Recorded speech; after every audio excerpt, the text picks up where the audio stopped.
Hey guys, SirVern back here, and today I'm reviewing Slaycation Paradise for the PS5. This game is also on Xbox and PC. So this is a strategy game, which is my favorite genre.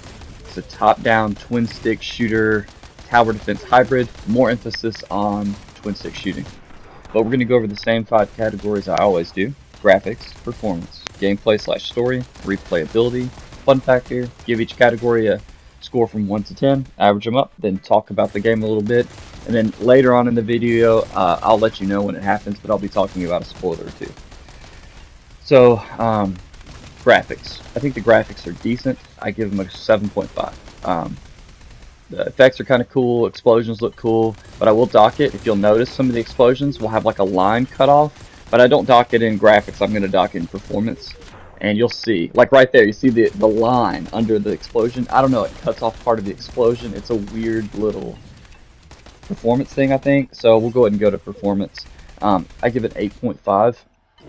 Overall, the performance is good. You can run this in performance mode, like graphic fidelity or balanced. I played in balanced, so you could run this in straight performance, and knock down the graphics a little bit. But there's enough issues there. You'll see some dropped frames from time to time, and like I said, that issue with like the fire really bothered me. I saw it a lot. But anyway, other than that, it's fine. Oh, and there'll be like times where you'll try to go pick up an item or start an action. You press square on something, and sometimes you just have to get in the exact right spot for it to work. So that was kind of frustrating. So I did knock it a little bit and gave performance an 8.5. But overall, fine, it works. There's no game-breaking bugs or anything like that. Gameplay/story is the next category. So the story, there is a story somewhat, not super deep or anything like that. Sorry, I had to cut. But like I said, the story isn't that deep, but the gameplay is where it's at. That's one of the specials you can do with the left trigger while you're running around. Here is where I was trying to break the game, and I built like as many towers as I could. And I'll mention that towards the spoiler section more.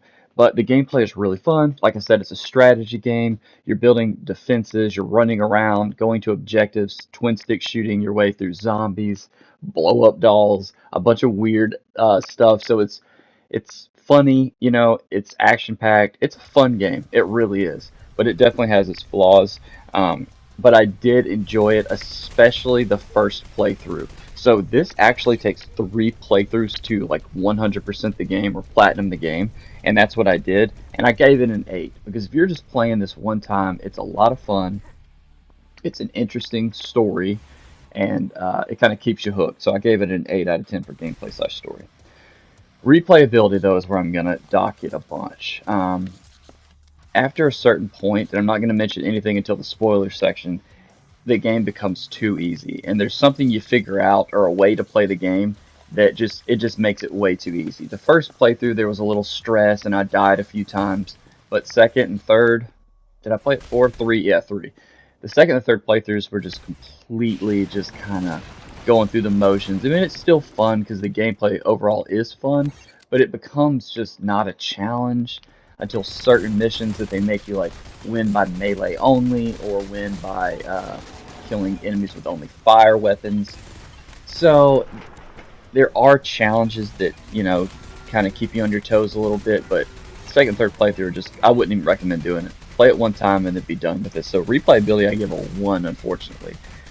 On PC, this game has an endless mode because this game needs an endless mode, and where the enemies get progressively harder, and you can see where they get harder and harder. And I made this last for a long time, tried to break the game, and the enemies keep going up in level, so it does get harder and harder. But an endless mode would have been so nice, and I figured this game would have one or unlock one. And I looked on PC, and of course PC version has it. So honestly, I wouldn't recommend playing this on PS5 unless you're a trophy guy like me.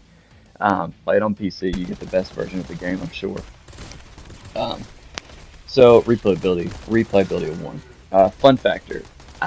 This one's kind of tough too, because like I said, I had fun at first. The gameplay is solid, but I gave it a 6 because if I'd have played it one time, I probably would have given the game like, an 8. But I had to knock it down a little bit because it was kind of a drag to go through and do the same levels again.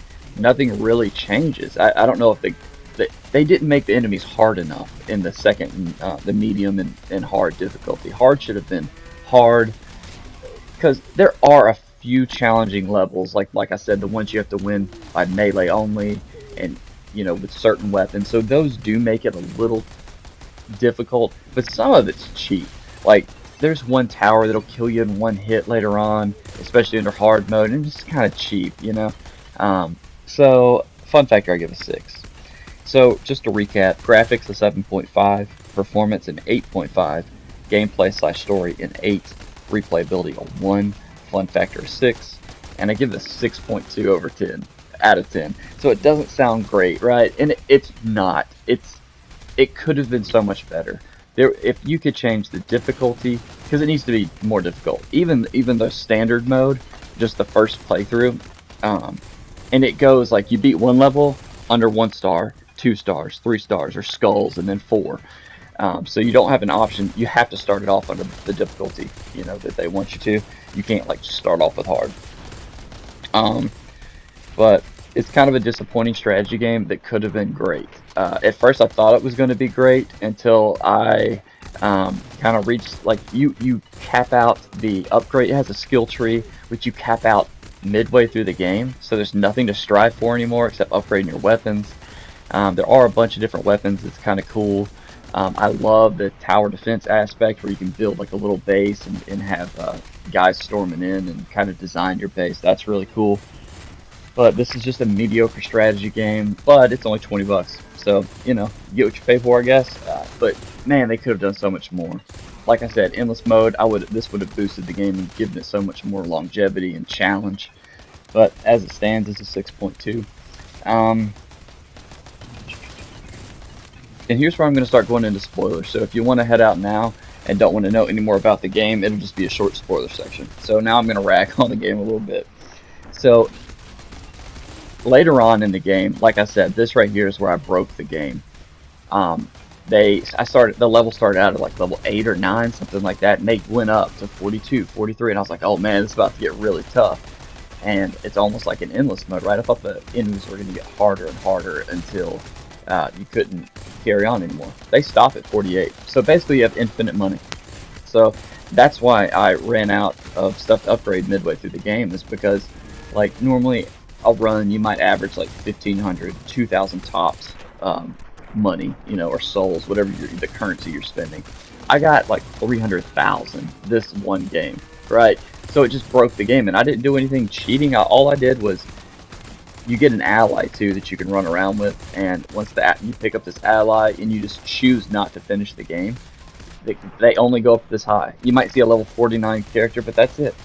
This is as hard as it gets right here at the game. So it's just really disappointing.